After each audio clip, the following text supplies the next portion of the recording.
quando a santidade sai, a intimidade está ameaçada. A paz do Senhor, meus irmãos. Estou aqui com o nosso pastor Genival Bento. A paz do Senhor, pastor. Seja bem-vindo. Muito obrigada por ter aceitado o nosso convite. E, pastor, eu gostaria de perguntar ao senhor qual foi sua expectativa, sabendo que o nosso tema seria santidade gera intimidade.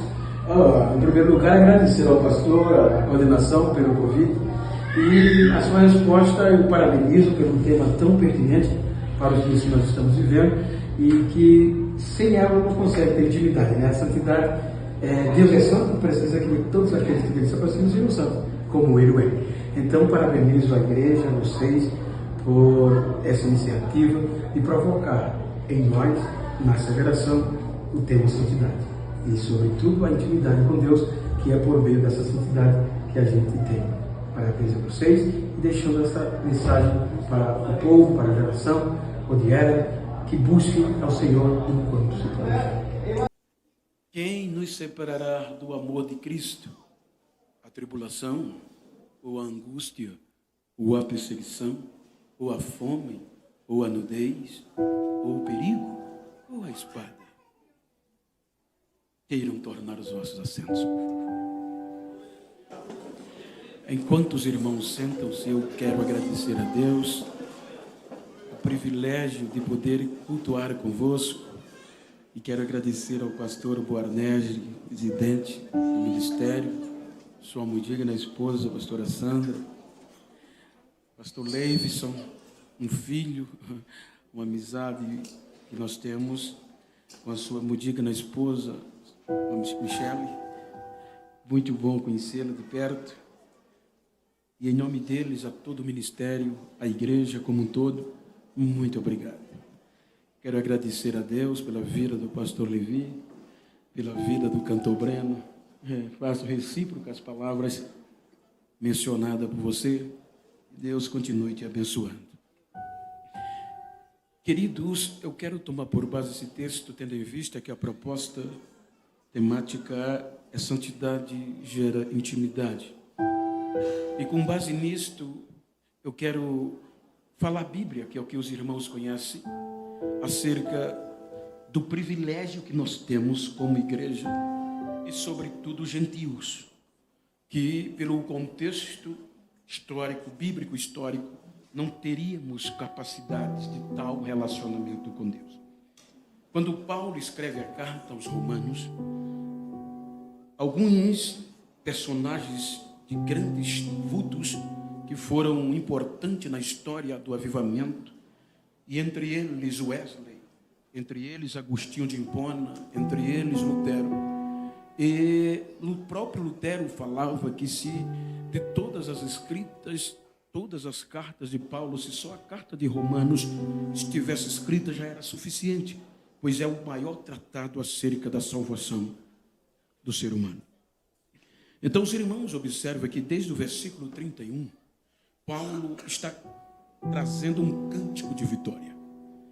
Porque os romanos, eles ansiavam receber Paulo em Roma, porque eles não viviam uma congregação como nós, livre. Eles não viviam um período de culto aberto, pois a escravidão era muito forte, o império dominava. E aqueles que aceitavam a Jesus, eles eram perseguidos. Então eles não tinham a liberdade que nós temos. Então, como Paulo se tornou o apóstolo aos gentios, os romanos não tiveram o privilégio de ouvi-lo. Então anelava por algumas perguntas, e uma delas era como o ser humano pode ter uma intimidade tão íntima com Deus em um relacionamento profundo. Então, quando Paulo escreve a carta aos Romanos, ele vai dizer aos irmãos no capítulo 1 que muito desejou e muito já tinha feito para estar lá, mas por algum motivo foi impedido, mas esperava que Deus o levasse, porque ele tinha um sonho de pregar o evangelho em Roma. E dentro do discorrer, ele vai motivar os irmãos acerca do privilégio que os gentios têm. E ele vai falar da vitória conseguida para nós, por meio de Cristo. Ele vai cantar um hino, um cântico de vitória dentro de uma peça jurídica. Se os irmãos observarem o versículo 31 do mesmo capítulo, veja que ele vai tratar de um conceito jurídico. É uma peça, um cântico de louvor dentro de um julgamento condenatório ou de absolvição. Observem, permita-me contextualizar a Bíblia para que você venha entender. Ele apresenta 7 testemunhas que conseguiram testificar e romper, separar o relacionamento de vários que vieram antes de nós, de Deus. Quando nós analisamos, os irmãos observem que a Terra, o globo, o planeta, o universo, dentro de um contexto bíblico, ele foi criado por Deus. Para quê? Para lhe prestar tributos, para Deus se relacionar.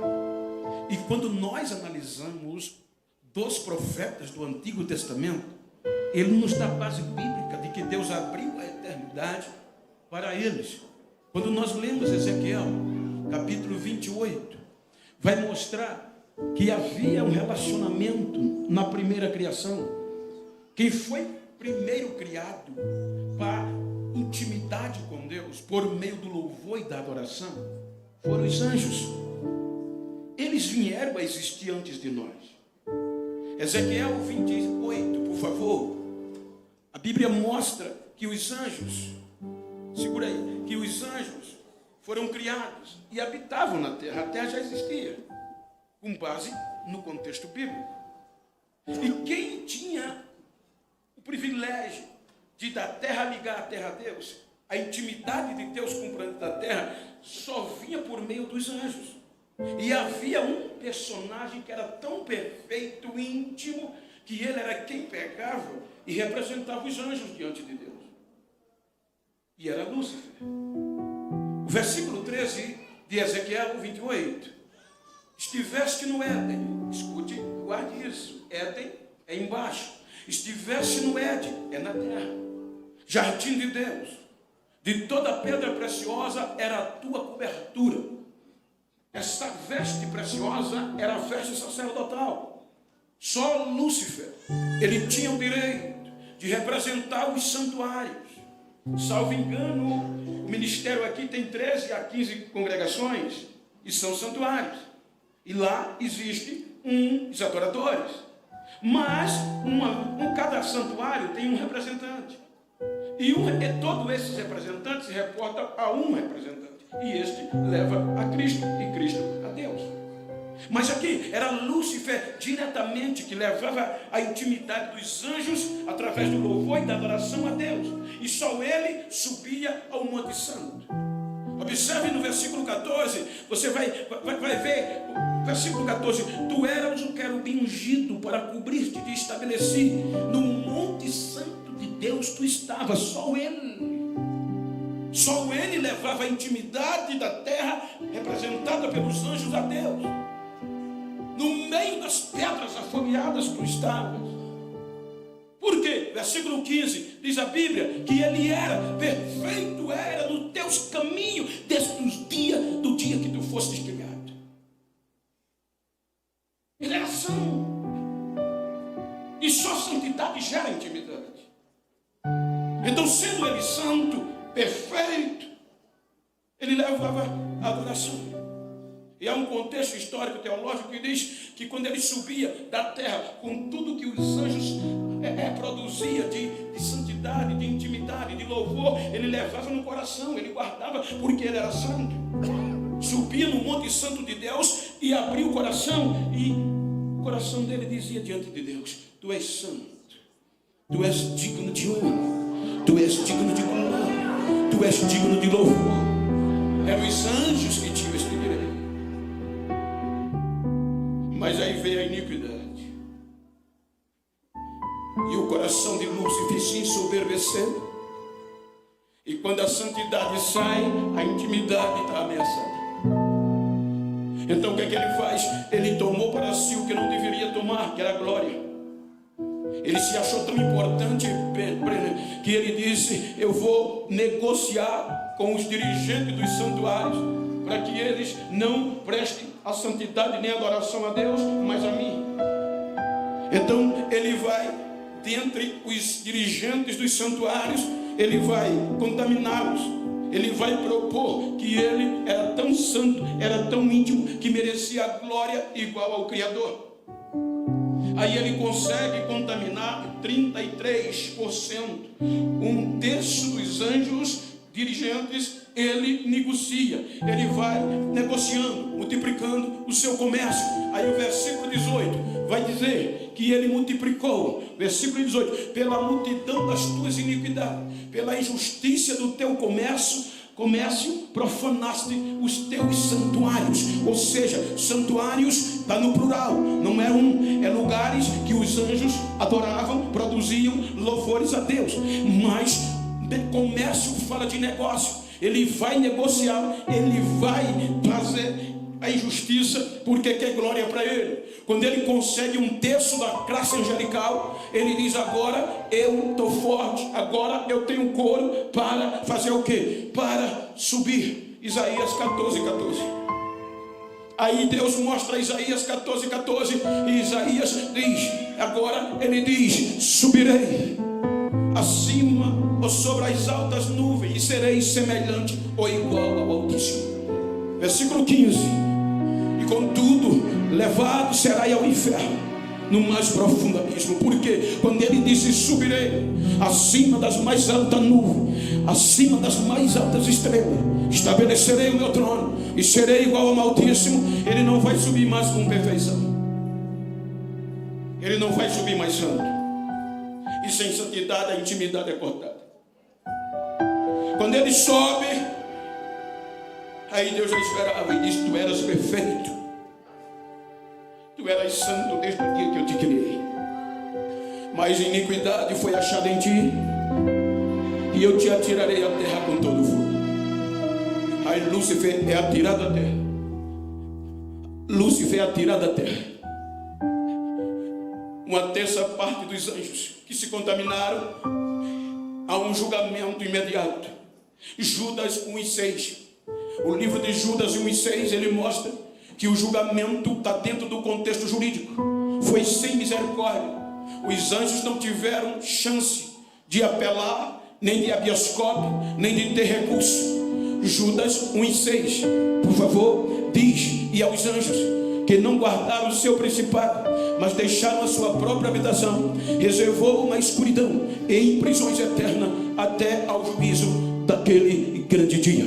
Então, a terça parte dos anjos já receberam um julgamento imediato para a condenação eterna. Os 2 terços que não se contaminaram são levados a Deus. A ira de Deus contra a terra, por falta da santidade, foi tão grande que Lúcifer é tirado da terra com todo o vigor e com toda a vingança de Deus. Então, o impacto, diz a história geográfica, que a terra perde a forma. Agora as águas vêm e sobrepõem-se sobre a terra. Abismo e escuridão era o que prevalecia. Então agora já não tem na terra santidade, e agora sem santidade é as trevas e o abismo que prevalece, porque havia condenação. Mas aí o tempo passa, a terra não tem relacionamento com o Criador. Treva e abismo, o Espírito de Deus pairava. Aí o tempo passa, e na nossa linguagem Deus tenta buscar de novo esse relacionamento.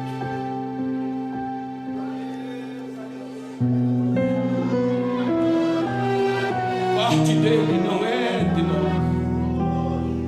Aí vem o Gênesis capítulo 1. Aí o Gênesis 1, versículo 1, diz o quê? No princípio criou Deus os céus e a terra.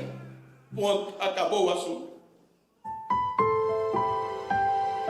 Versículo 2, a terra era, se era, já existia, sem forma e vazia. Havia treva sobre a face do abismo, e o Espírito de Deus se movia sobre a face das águas. Aí vem Deus e vai fazer um relacionamento, e para ter relacionamento com a terra, ele vai restaurá-la. Ele diz: haja luz, a luz vem, as trevas desaparecem. Aí ele vai criando, enfeitando, traduzindo a terra em belezas. Capítulo 2, ele vai agora criar um adorador, criar um ser que ele pudesse ter intimidade, que ele pudesse se relacionar, e que esse ser tivesse de novo a ligação da terra com Deus. Aí diz o texto: façamos o homem a nossa imagem e semelhança. Quando nós lemos Jó, capítulo 33, versículo 4, Eliú, no seu discurso, ele difere da criação, como ela foi. Ele diz: o Espírito de Deus me fez.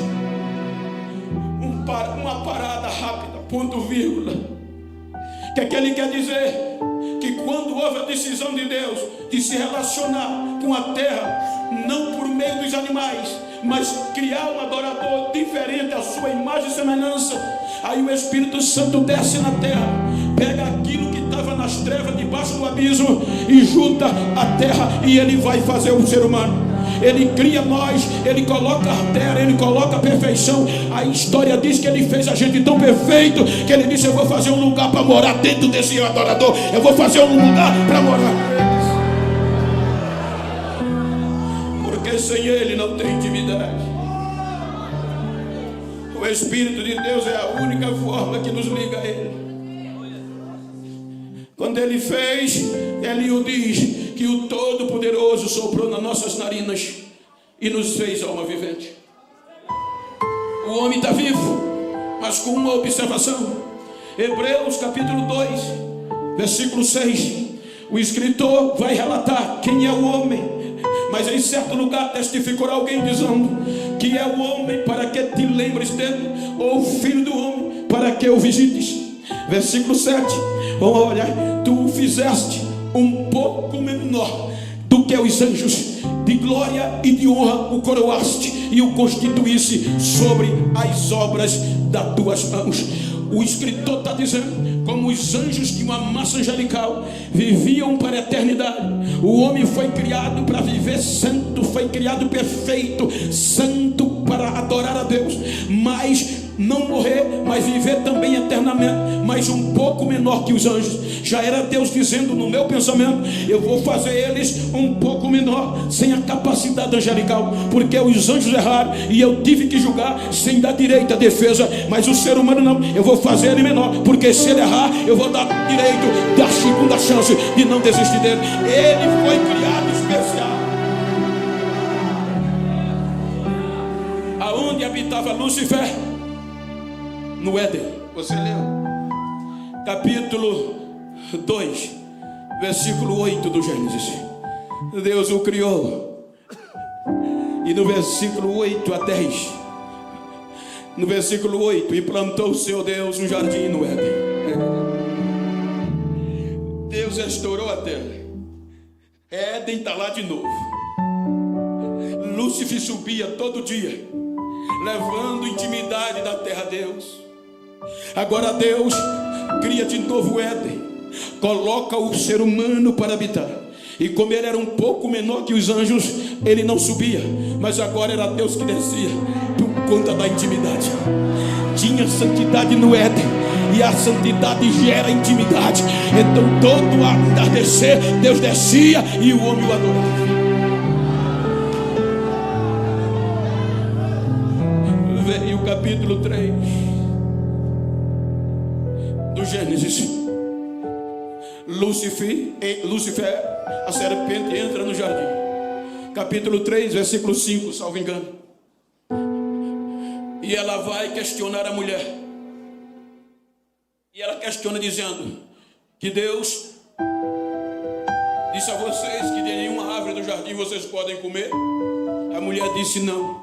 Ele disse que de todas as árvores a gente pode comer, menos a do conhecimento do bem e do mal, porque no dia que comermos, morreremos.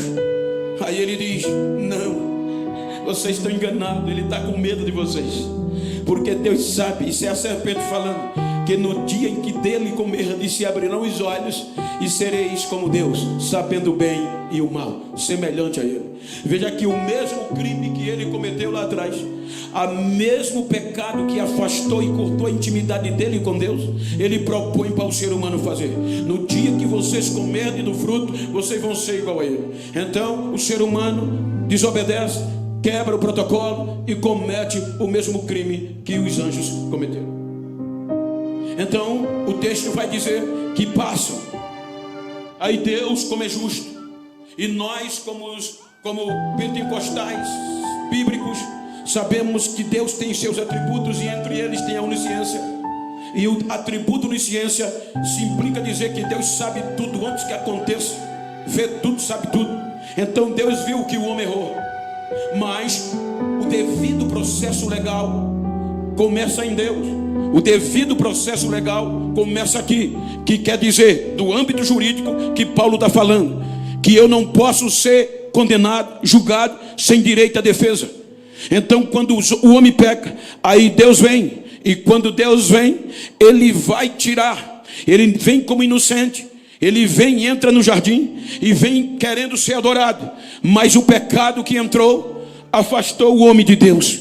O pecado distancia o homem de Deus, e agora o homem está longe de Deus.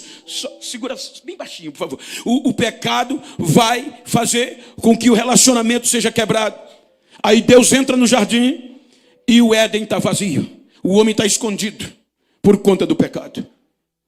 Aí Deus pergunta: onde você está? Eu ouvi a tua voz e tive medo e me escondi. Ora, por que você está escondido? Porque eu estou nu. Por que você está nu? Porventura comeste do que eu disse para não comer? A mulher que tu me deste me enganou. Ou seja, Deus deu a oportunidade de defesa ao homem, mas ele não se defende, ele transfere a culpa. Ele pergunta à mulher, a mulher não se defende, não se justifica, transfere a culpa. Aí para a serpente não tem o que dizer, aí Deus traz a punição para ambos. Veja que o pecado entrou, e o pecado vai fazer o quê? Vai cortar de novo o relacionamento, porque aonde tem pecado, a santidade é afastada, porque o pecado faz separação entre Deus e o homem. O pecado veio, a desobediência veio, e vai culminar na sequência do texto, que Deus traz as sanções para ambas as partes. Era para ele ter condenado o homem como condenou os anjos logo aqui. É o mesmo crime. E dentro do aspecto jurídico do nosso Código Civil, ou seja, da nossa legislação, vamos tomar como preceito dentro de um processo jurídico que Paulo está falando, no Romanos 8. Já tinha um julgamento pelo mesmo crime. Então, pela lógica, Deus tinha que julgar pela justiça, que é a mesma jurisdição, é o mesmo juiz, a jurisprudência. Ele teria que julgar a gente como julgou os anjos, porque é o mesmo crime. Já havia lá atrás um julgamento. Mas não, o homem se afastou de Deus, quebrou a santidade. Aí a graça vem. Quando toda a justiça dizia vai ter que ter o mesmo julgamento, aí a graça entra. E a graça é favor que não se merece.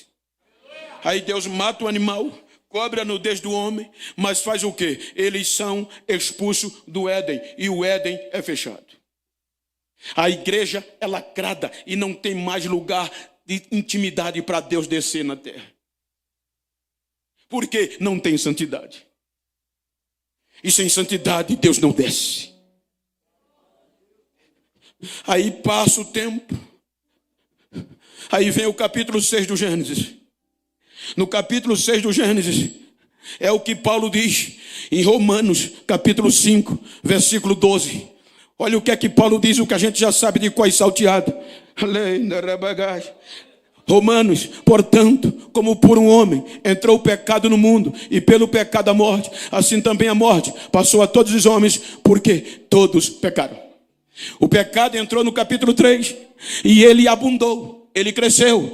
Vê Romanos 5, capítulo 5, versículo 19 e 20. Ele vai dizer que o pecado abundou, porque como pela desobediência de um homem, muitos foram feitos pecadores, pela obediência de um, muitos serão feitos justos. Versículo 20, o que é que ele diz? Versículo 20, ele vai dizer, veio porém a lei para que a ofensa abundasse. Porém, aonde abundou o pecado? Aqui, o pecado cresceu. Aí Deus vem de novo. Por quê? Porque o inferno, a morte e o pecado, e as 7 testemunhas de acusação, Porque aquelas testemunhas que nós lemos no capítulo 8, tribulação, perseguição, angústia, fome, nudez, perigo e espada, eles afastaram Adão de Deus. Porque as testemunhas de um julgamento não pertencem às partes, pertencem ao juiz. Então elas têm o direito e o dever de dizer toda a verdade, nada mais que a verdade. Como Adão e Eva não se justificaram, então aquelas testemunhas afastaram eles de Deus. E se afastou, não tem intimidade mais. Então agora o pecado vem e abunda. Capítulo 6 do Gênesis.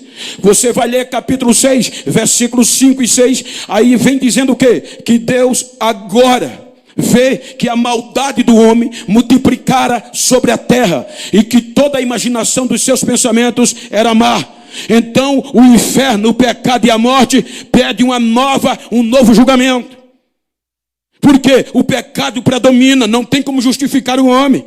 Então há uma nova audiência. E Deus desceu para ver e viu que era verdade. As testemunhas testificaram. É verdade, eles erraram. É pecado, é culpa. Pode olhar que todo o erro da raça humana está baseada no testemunho dessas, no depoimento dessas testemunhas. O homem só se afasta de Deus por conta da tribulação, a perseguição, a fome, a nudez, o perigo, todas essas que são as teses que separam o homem de Deus.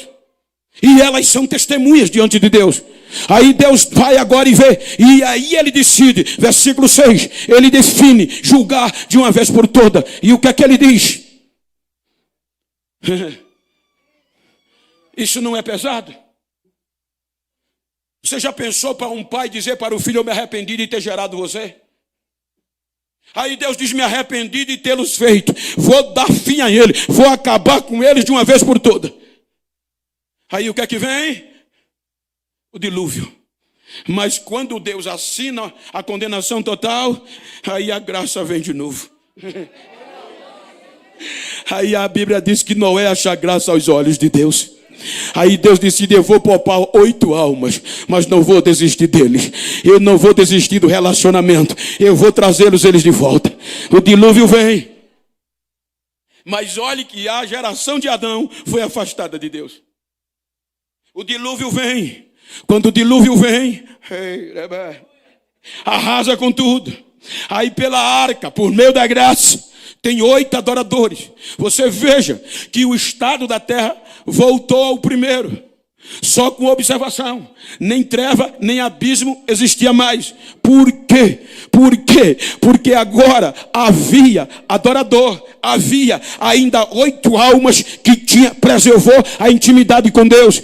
As águas cobriram de novo todo o mais alto monte da face da terra. Mas entre o céu e a terra só tinha água. Mas não vê treva, não vê mais abismo. Porque havia 8 almas humanas que ainda preservava a intimidade no meio da destruição com Deus. Deus sempre preserva alguém ou um grupo para ele não perder o relacionamento. Capítulo 8. Olha o recomeço. Disse Deus: baixa águas. Baixaram-se. Tira Noé e sua família da arca. E olha o que a coragem de Deus. Capítulo 9. Versículos 1 e 2. Deus devolve tudo e abençoou Deus a Noé e seus filhos e disse-lhes: frutificai, multiplicai, enchei a terra. Versículo 2, olha o que Deus faz: e o temor de todos vós e o pavor de todos vós virão sobre todos os animais da terra, sobre todas as aves do céu, tudo que se mover sobre a terra e todos os peixes do mar, nas vossas mãos são entregues. Deus devolve tudo que a geração de Adão perdeu, a geração de Noé. Dominar sobre a face da terra, sobre tudo. Olha o privilégio da geração de Noé. Se espalham na terra. Você lembra que eu disse que o ser humano, a terra foi feita para adorar? Nós fomos feitos para adorar. Se não adorarmos ao Criador, alguma coisa vai tomar o lugar. Por isso que eu não condeno quem adora isso, não, porque dentro do ser humano há uma coisa que foi feita para isso.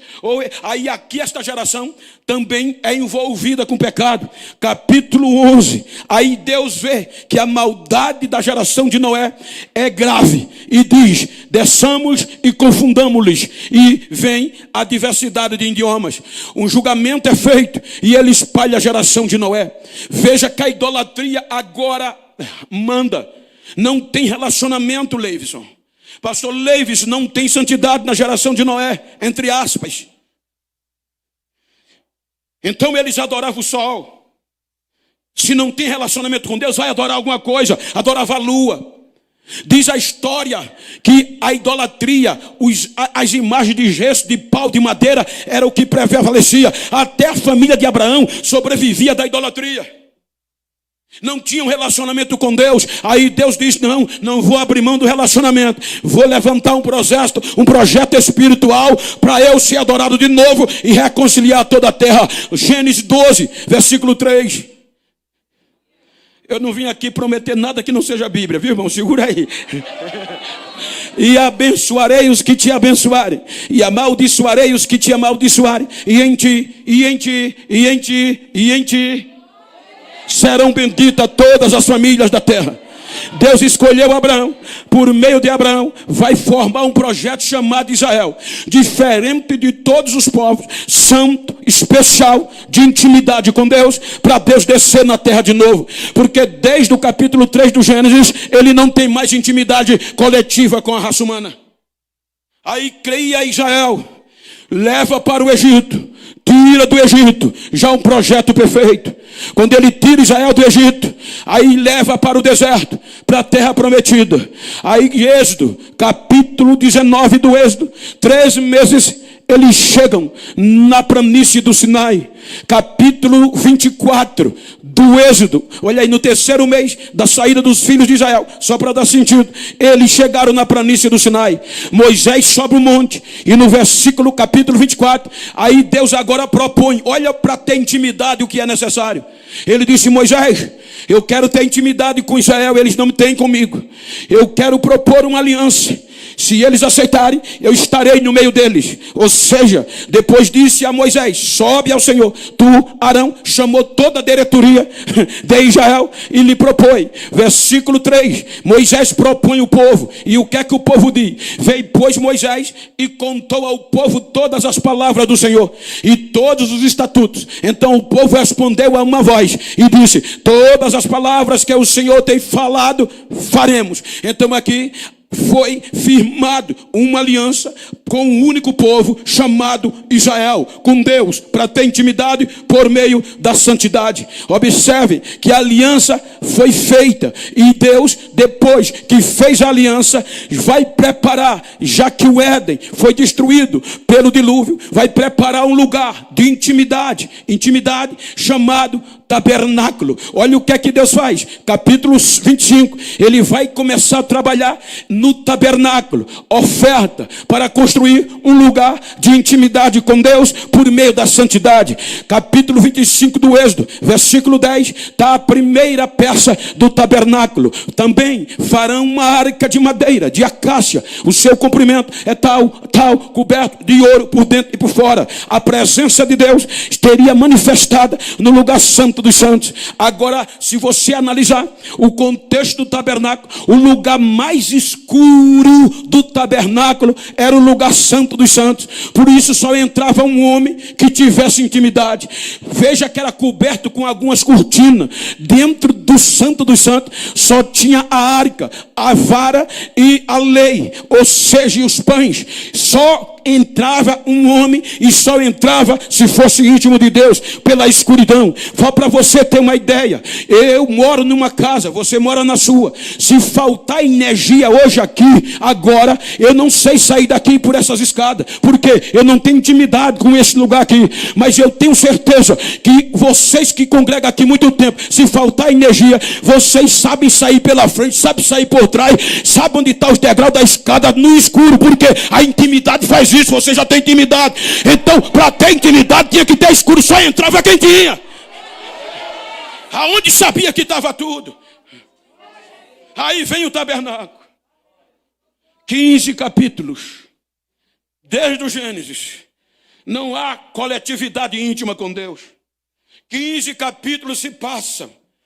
Aí vem o capítulo 40 do Êxodo. Versículo 33. O que é que está escrito? Leiam comigo, por favor.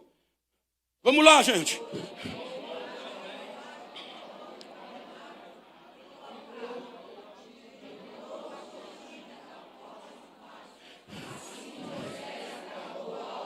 O tabernáculo terminou. Agora tem um lugar de intimidade, tem um povo santo. Aí o que acontece no versículo 34? Quando tem intimidade, a nuvem da glória cobriu a tenda da congregação e a glória do Senhor encheu o tabernáculo. Versículo 35, foi tão grande, de maneira que nem Moisés podia entrar na tenda da congregação, porque a glória de Deus, a intimidade com Deus estava na terra de novo entre os seres humanos. Agora vem Deus e vai dar lei a Israel. É por aqui. Quer ser íntimo comigo? É por aqui. Aí vem o livro de Levítico. O livro de Levítico é um ritual de intimidade. Pode olhar, que aí vem as ofertas do holocausto. Ali vem ofertas de manjares. Aí quando você chega no capítulo 2, versículo 13 de Levítico, aí Deus vai falar com a casa de Arão. Vai falar de intimidade para poder ter com o povo. Ele diz: em todas as tuas ofertas dos teus alimentos temperarás com sal, e não deixarás faltar a tua oferta de alimento, o sal da aliança do teu Deus. Em todas as tuas ofertas oferecerás sal. Esse sal aqui está falando de relacionamento. Na cultura oriental, neste período, por exemplo, eu e o pastor Boanerges, eu quero ser íntimo com ele, eu quero ter mais intimidade com ele. Aí eu digo: pastor, vamos selar uma proposta de intimidade, de relacionamento íntimo. Ele: vamos. Então o senhor vai na minha casa, come do meu sal, e eu vou na sua casa e como do meu sal. E aí nós celebramos esta amizade, porque os nutrientes do sal são perenes, são duradouros, indestrutíveis, na ótica da natureza. Então, quando a nossa aliança era feita íntima, mesmo que a crise viesse, a turbulência, e alguém dissesse: olha, a intimidade entre vocês não é mais a mesma, está separada, foi quebrada. Aí eu dizia: nada pode quebrar. Por quê? Porque há sal entre nós. Se há sal, há intimidade. Se há sal, há durabilidade. Aí Deus disse a Israel: a minha intimidade com vocês é duradoura.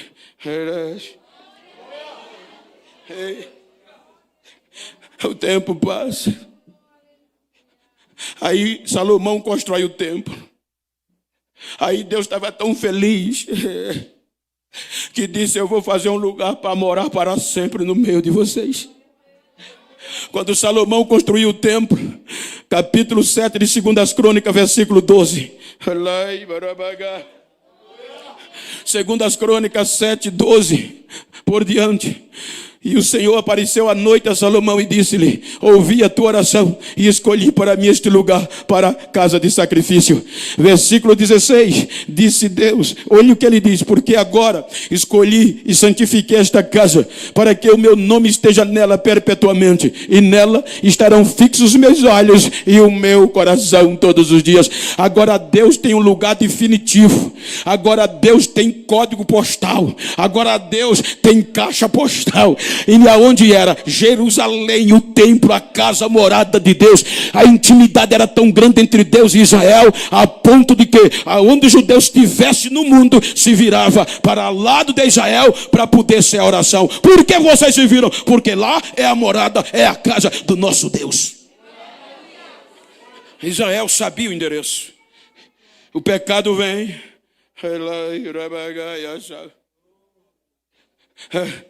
e atinge Israel. E o pecado cortou a intimidade. Porque Israel deixou de ser santo. Deus levantou os profetas, mas eles não deram ouvidos. Aí o único lugar de intimidade de Israel com Deus, Jeremias 52, versículo 13. O que aconteceu? Jeremias 52, versículo 13.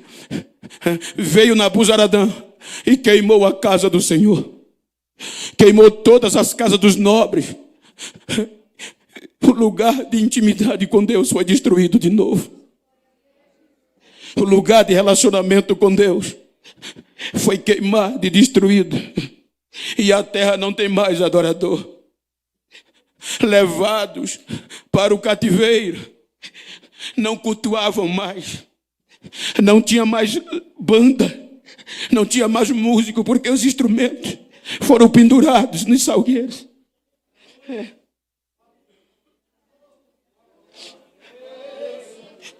Aí os da Babilônia diziam: cantem, façam aqueles cultos que vocês faziam lá em Jerusalém, lá em Sião. E os crentes diziam: nós não podemos cantar ao Senhor em terra estranha. Ou seja, a gente não está com intimidade, e sem intimidade o louvor não sobe.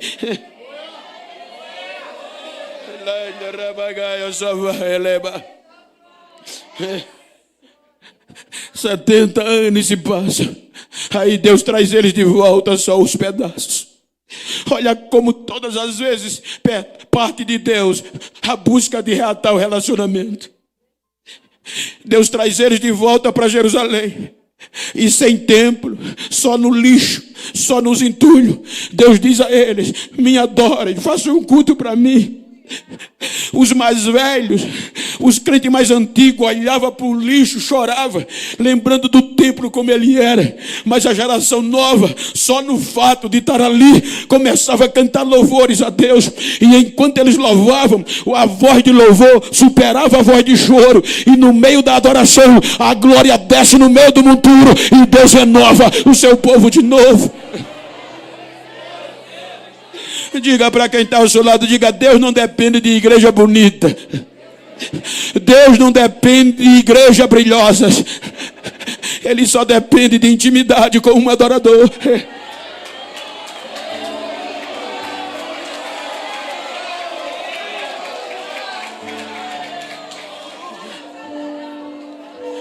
Aí ele usa Ageu para dizer: recomece. Porque eu tenho uma aliança com vocês quando eu tirei vocês da casa do Egito. Recomece que a glória da segunda casa vai ser maior do que a primeira.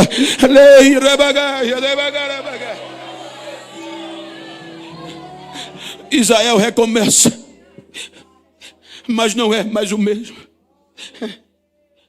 Termina o Velho Testamento com uma nova petição.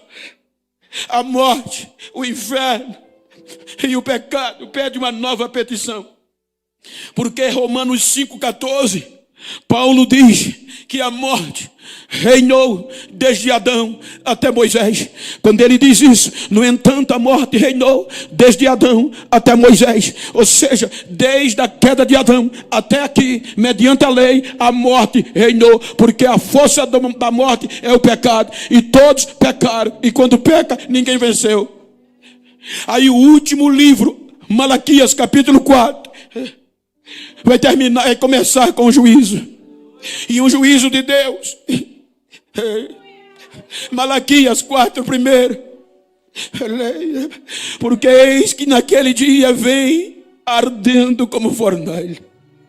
Todos os soberbos e todos os que cometem impiedade serão como a palha. E o dia que está para vir os abrasará, diz o Senhor dos Exércitos. De sorte que não deixará nem raiz, nem ramo. Aí o pecado vem, a morte, o inferno. Diante do meritíssimo diz: acabou. Vencemos todos. E queremos um julgamento definitivo. Não há mais intimidade. O único povo de intimidade, o pecado venceu.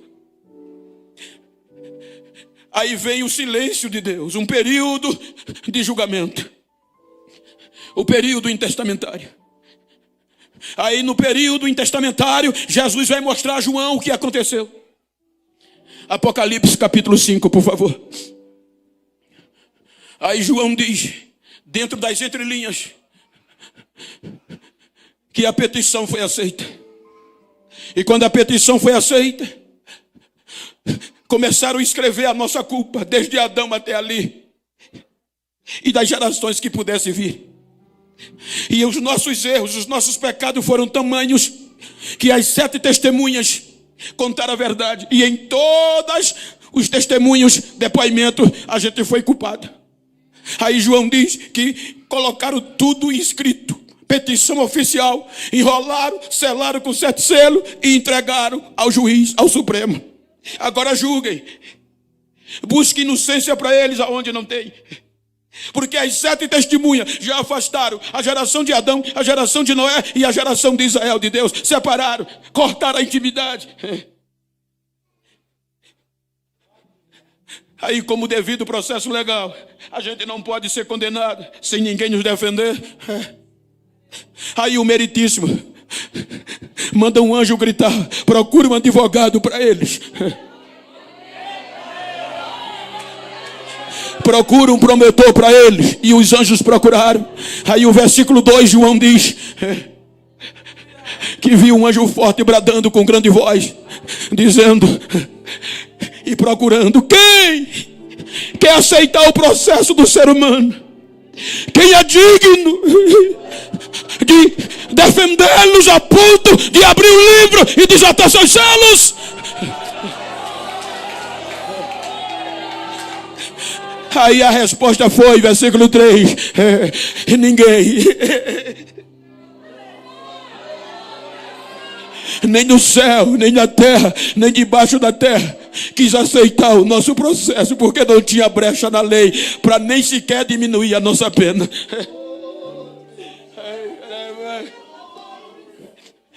Ninguém.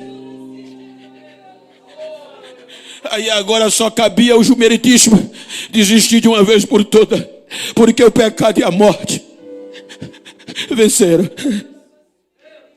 Era a última petição, era o último julgamento.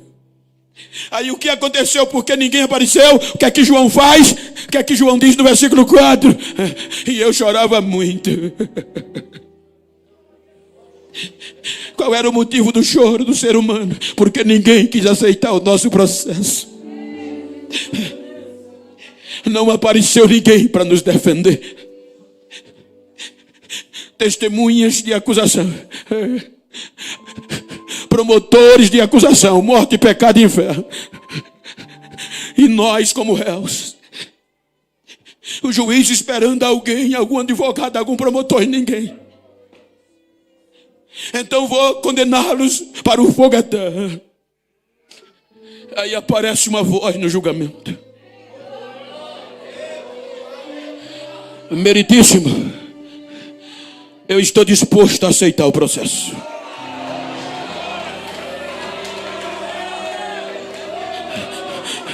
O meritíssimo acha bonito e aceita, mas aí a acusação alega impedimento. A acusação grita: meritíssimo, ele não pode aceitar o processo, é injusto. Qual é a alegação? As suas prerrogativas. Ele tem prerrogativas que impedem de advogar esta causa. E quais são as prerrogativas dele? Ele é o alfa, ele é o ômega, ele é o princípio, ele é o fim. Todas as coisas foram feitas por ele, e sem ele nada do que foi feito se fez. Ele é Pai da eternidade, ele é conselheiro maravilhoso, ele é príncipe da paz, ele tem prerrogativas.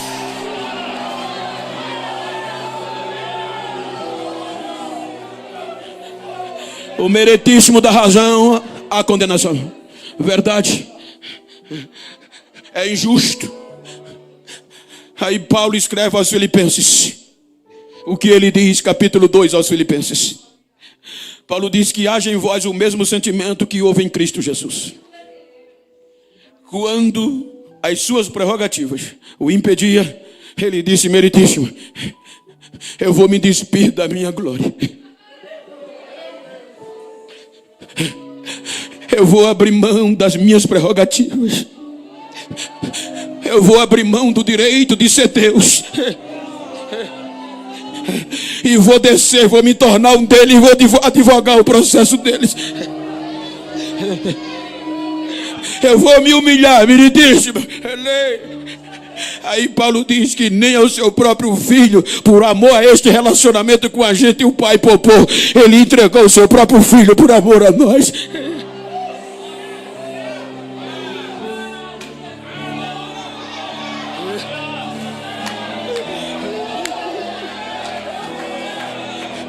Ele vem. Quando Paulo escreve a carta aos irmãos da Galácia, ele diz que ele vem nascido de mulher, nascido debaixo da lei, para resgatar os que já estavam condenados pela lei. Ele vem, passa 30 anos se preparando para o processo. Com 30 anos se preparando, agora o processo vem. Quando ele vem para entrar no processo, que pega o processo, a bondade de Deus. Quando ele vai pegar o processo, aí a primeira testemunha que vem é a fome. A fome diz: agora eu pego ele.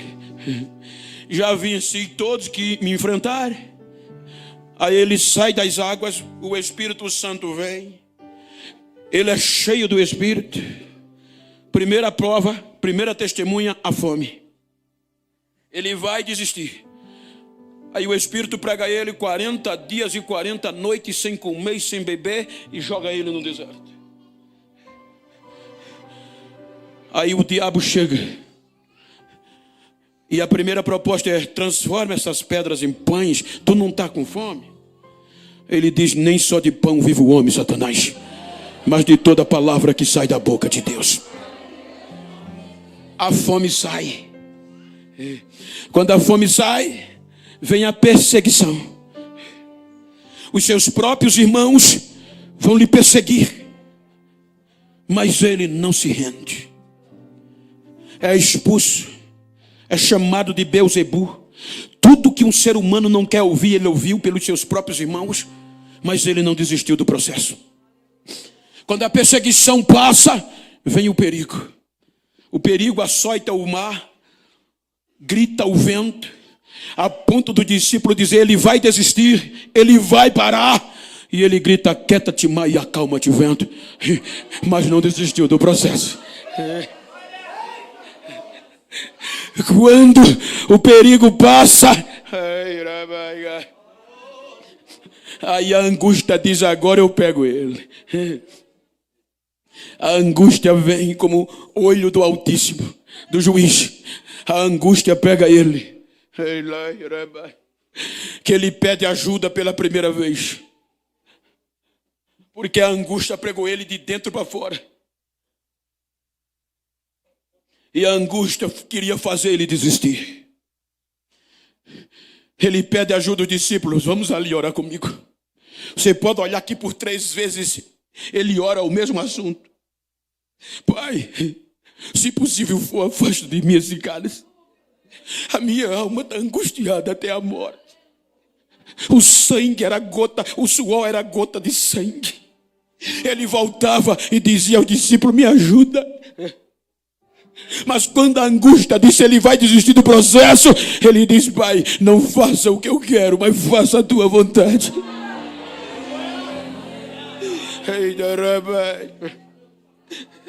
Quando a angústia sai, aí vem a nudez. Uma das piores vergonhas para um judeu era mostrar nudez. A gente vê hoje na história, nos filmes, aquela tangazinha, aquele pano. Eu fiz cursos em Jerusalém e em loco os originais dizem que não, aquilo é só para ficção. Mas ele ficou nu, exposto ao ápice da vergonha. A nudez esperou. Quando ele forem tirar as vestes, ele não vai suportar a vergonha. Por isso que Paulo diz que ele foi fiel até a morte, suportou a vergonha, o opróbrio, e não desistiu do processo.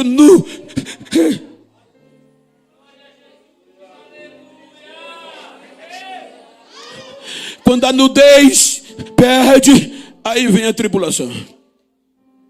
A tribulação no original é tribulos. Ou seja, aqui tem muitos alagoanos, nordestinos, e a gente faz, agora diminuiu mais, mas no meu tempo de adolescente e juventude, os nossos pais plantavam feijão verde, chamávamos feijão de arranca. A gente catava ele maduro e colocava e espalhava no terreiro da casa. O sol seca. Quando o sol seca, a gente junta e joga dentro de um saco, apila e fecha bem amarrado a boca do saco. Pega uma madeira pesada e passa o dia tribulando o feijão. Pancada, porque a palavra tribulo quer dizer de cascar o grão. Então agora, veja que a tribulação vem e os chicotes romanos vão dilacerar o corpo dele. São 39 chicotadas, cada uma com osso, com chumbo, rasgando o seu corpo, tribulando para ele desistir do processo. E quem é advogado sabe que quando ele pega um processo de um cliente, que ele estuda, olha, e não tem brecha para inocentá-lo, nem sequer para atenuar a pena, a única alternativa é devolver o processo e abrir mão dos honorários. Eu não sou capaz de te defender. Agora, a tribulação queria fazer, mas ele não desiste. Chicoteado para reatar um relacionamento íntimo. O sangue da cabeça aos pés, inocente, mas aceitou o processo. A tribulação perde. E 9 horas da manhã, ele está todo retalhado, tribulado na cruz. Meio-dia, aí o processo afunila e chega o fim. E qual é o fim do processo? Os nossos pecados sobre ele. Ele não desiste do processo. Aí agora o processo leva toda a culpa, todo o pecado, ele vai tomar para si. Por isso que Isaías diz, em vez de desistir, ele tomou sobre si. Agora o castigo que ia nos absolver estava sobre ele. E agora olhando para ele, nenhuma beleza víamos. Desprezado, humilhado, homem de dor. Quando todo o nosso pecado está sobre ele, o pecado separa o homem de Deus, o pecado acaba com a intimidade do homem com Deus, o pecado está sobre ele, o processo está sobre ele, aí o papai sai. O Espírito Santo deixa. E ele grita, Deus meu, por que me desamparaste? O nosso processo levou a intimidade dele com o Pai.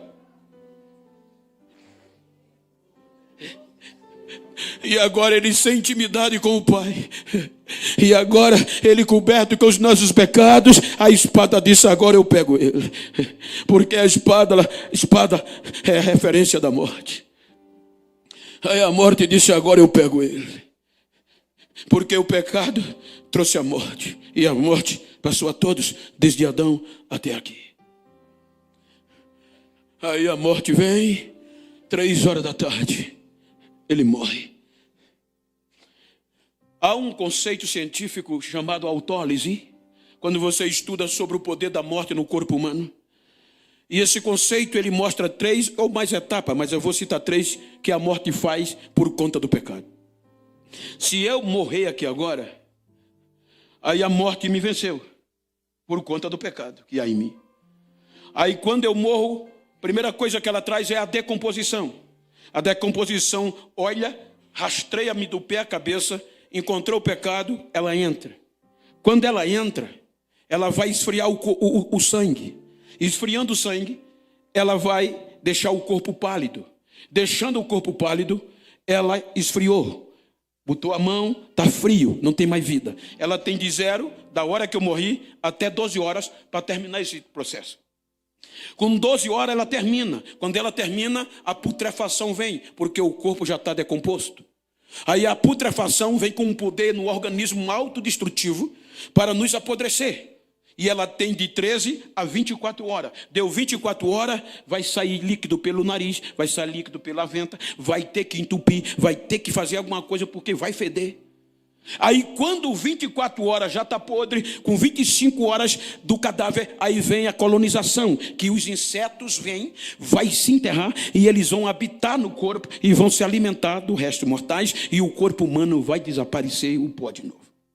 Agora a morte venceu, Jesus está na cruz. Então 3 horas, 2 horas depois, morreu 3 horas, 6 horas, 3 horas depois, ele é colocado no túmulo. E o processo, o julgamento suspenso. Aí a morte diz, agora eu vou tirar onda. Dando vida à mensagem. Aí ela entra no túmulo. Só que tem uma surpresa. Quando ela entra no túmulo, o sangue dele não está frio. A pele não está branca.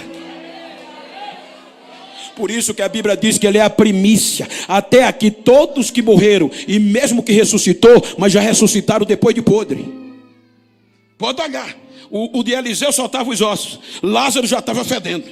Mas aí a morte esperava agora ser o mesmo. Quando ela entra com 3 horas, não está podre. Não está fedendo, não está frio.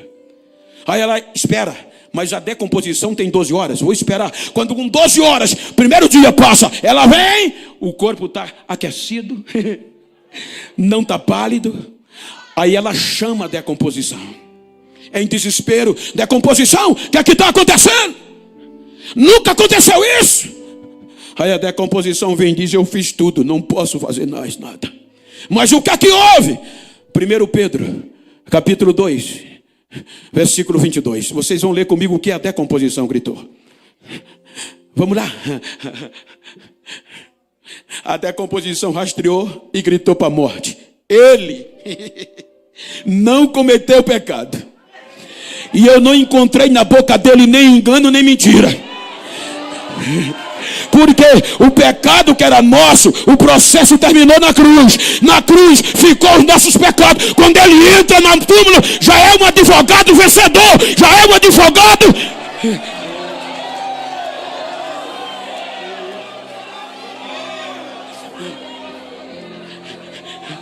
Ela espera e nada acontece. Aí ela chama a decomposição, ela diz isso. Ela chama a putrefação diz, eu só posso apodrecer se a decomposição decompor. A colonização eu só posso entrar se elas duas entrar primeiro. Sem elas eu não posso apodrecê-lo, nem posso destruí-lo. Aí ela por último chama o pecado. Pecado, vem, socorre. O que é que houve? A força da morte é o pecado. Aí o pecado grita, eu fiz de tudo. Hebreus capítulo 4, versículo 15. A morte, o pecado diz, eu fiz de tudo. Porque o escritor diz que nós não temos um sumo sacerdote que não possa compadecer das nossas fraquezas. Como nós, que em tudo foi tentado, mas em nada, mas em nada, mas em nada, mas em nada, mas em nada, ele pecou. Aí o pecado disse, ele é inocente, ele é inocente, ele é inocente, ele é inocente, ele é inocente. Ele venceu, ele venceu, ele venceu. Ele venceu, ele venceu.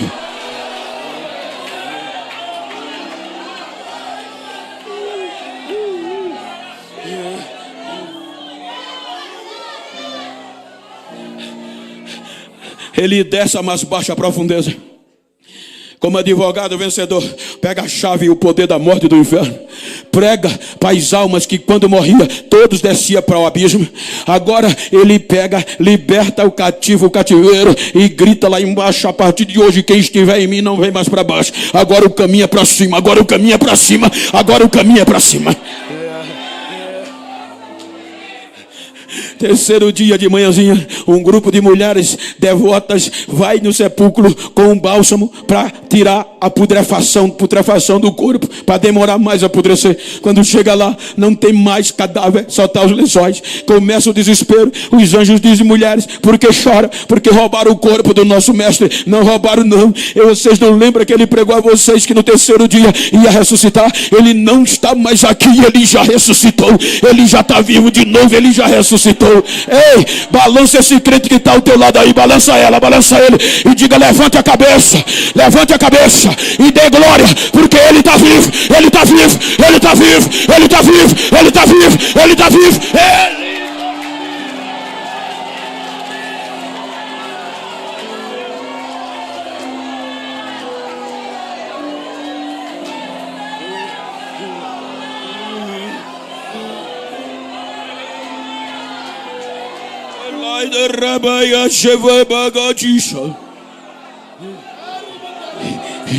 Dez dias se passam, ele volta para o Pai. O julgamento vai recomeçar.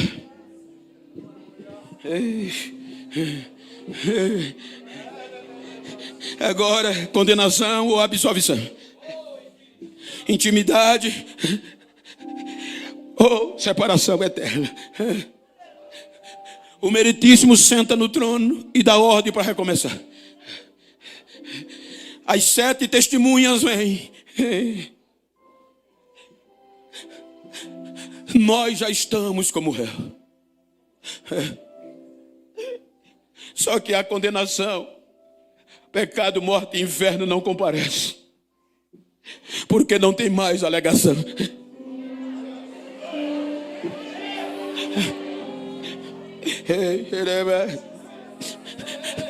Aí o Meritíssimo vai ouvir o primeiro depoimento das testemunhas.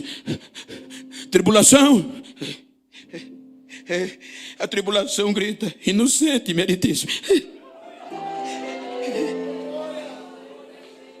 Angústia, inocente. Perseguição, ele é inocente, Meritíssimo. Fome, inocente. Nudez, inocente. Perigo, inocente. Espada, inocente. Quando a última dá o seu veredito, aí Apocalipse, João grita, Apocalipse 5, versículo 5, salvo engano. Aí um anjo sai correndo. Quando todas as testemunhas declararam inocente, aí disse um dos anciões, gritando para João: João, precisa chorar mais não, João. O que é que houve? Ele olha e diz: olha, vai entrando o advogado, o leão da tribo de Judá, o raio de Davi. Ele venceu, ele é digno de abrir o livro, de tomar o livro e de desatar seus 7 selos. Ele venceu, ele venceu, ele venceu. Vai ter intimidade, vai ter intimidade. Absolvidos, absolvidos.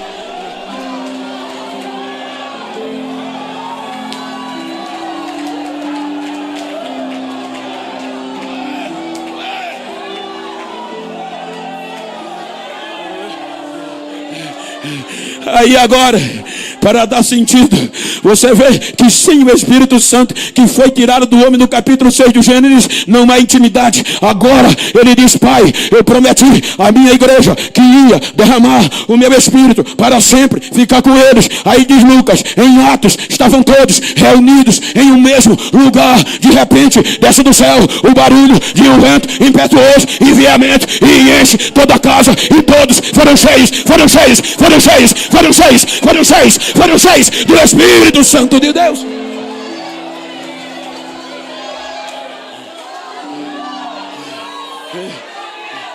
Aí Paulo tira a onda. Romanos capítulo 8. Veja que é uma peça jurídica. Versículo 1. Ele diz: portanto, grite comigo, portanto, agora nenhuma condenação a mais para quem está em Cristo Jesus, que não anda segundo a carne, mas segundo o Espírito. Por quê, Paulo? Por quê? Por quê? Porque a lei do Espírito de vida em Cristo Jesus me livrou da lei do pecado e da morte. Quem está livre? Quem está livre? Quem está livre? Quem está livre? Quem está livre? Quem está livre? Quem está livre?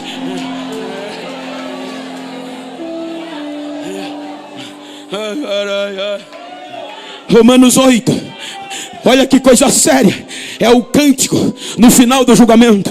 8:31 por diante. Olha o que é que ele diz. Vem, sim, que diremos? Vamos lá, como um só coral. Que diremos? Pois a estas coisas, se Deus é por nós, quem será contra nós? Versículo 32, por diante. Aquele que nem mesmo a seu próprio filho poupou, antes o entregou por todos nós, como não nos dará também com ele todas as coisas? Versículo 33. Quem? Olha aqui que coisa séria. Quem tentará acusações contra os escolhidos de Deus? É Deus quem o justifica.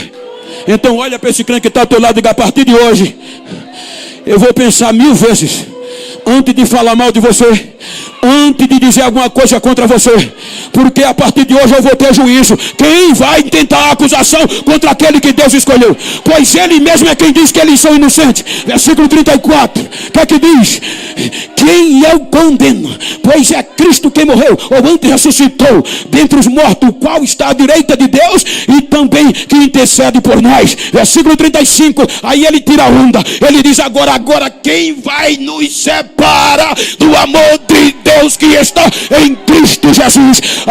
Elas separaram Adão, elas separaram Noé, elas separaram Israel, mas agora não. Quem vai nos separar do amor de Deus que está em Cristo Jesus? A tribulação, a angústia, a perseguição, a fome, a nudez, o perigo ou a espada. Eu estou certo que em todas essas coisas eu sou mais que vencedor naquele que nos amou. Cristo. Quem está salvo? Quem tem intimidade? Quem tem intimidade? Quem tem intimidade? Fica de pé por bondade. Ei lá, derraba. Ei lá. Diga para quem está ao seu lado, diga: agora eu sou assim com ela. Diga a ele: a aliança não é de sal, é de sangue. O sal não perdoa pecado, o sangue perdoa. O sal, ele é duradouro, mas pode ter fim. Mas o sangue é eterno, a aliança é eterna e não vai ter fim. Agora vira para quem está ao teu lado. Se você for do mesmo sexo ou íntimo, olha para esse crente que está do teu lado. Olha para ele: Breno, me ajuda aqui. Pastor, eu sou pentecostal, eu sou assembleano, eu sou co-pastor de uma igreja de 6.000 membros. Eu não vim emocionar que eu não preciso. O irmão viu que eu preguei Bíblia. Eu não vim aqui prometer o que eu não posso. Olha nos olhos dele aí, se for do mesmo sexo, assim como eu estou com o Breno. Olha nos olhos dela, sem medo, olha mesmo, assim na cara. E diz a ele: ó absolvido, eu não quero nem saber como você está no congresso. Quero saber como você vai terminar ele. Diga: vou terminar pegando fogo. Vou terminar com mais intimidade ainda.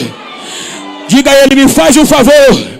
A partir de hoje, se tu encontrar alguém que pensou que eu não tinha intimidade com Deus, que a minha santidade estava ameaçada, dá um recado a ele: vai ter que me engolir, que eu vou sair daqui mais íntimo. Eu vou sair daqui pegando fogo. Abraça ele, abraça ela.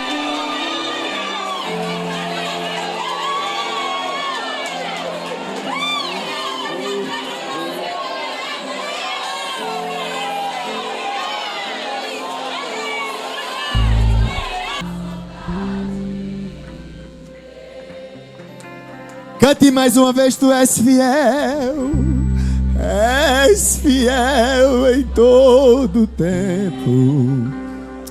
Meneva sobre mim, em todo tempo tu és tão bom. Aleluia.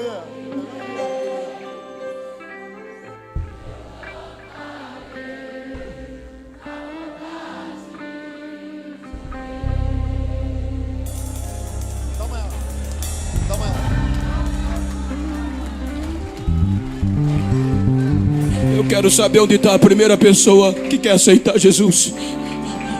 Eu quero saber onde está a primeira pessoa para voltar para casa.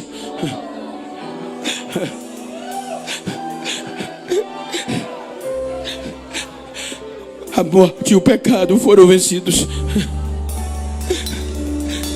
Tempo de voltar O sangue de Jesus perdoa de todo o pecado. e se arrepender. Onde está a primeira pessoa para se reconciliar? Veja se tem alguma pessoa perto de você que não é crente, que está afastada e quer recomeçar. É tempo de chorar Cadê a primeira vida? Venha. e de se converter. Não importa, ainda dá Ainda tempo. quero ser o seu amigo de verdade. Venha, cadê a primeira vida? Um jovem, uma moça, um rapaz, uma senhora, um senhor. Ajuda, se ela está perto de você, ajuda ela aí. Tudo que eu queria Aonde abundou o pecado, superabundou a graça. era falar A graça com foi Deus. maior. Mas tempo pra mim você não tem. A primeira vida, venha, estamos esperando você. A primeira já está vindo, cortando o corredor. Tudo que eu Venha, queria Cadê a segunda vida? era ser o seu amigo. Que Deus te abençoe, filha. Mas o meu espaço Cadê a segunda vida? você preencheu também. Venha, moça, me dá um sinal. Nunca mais Ajuda ela, ajuda ele, venha. conversamos.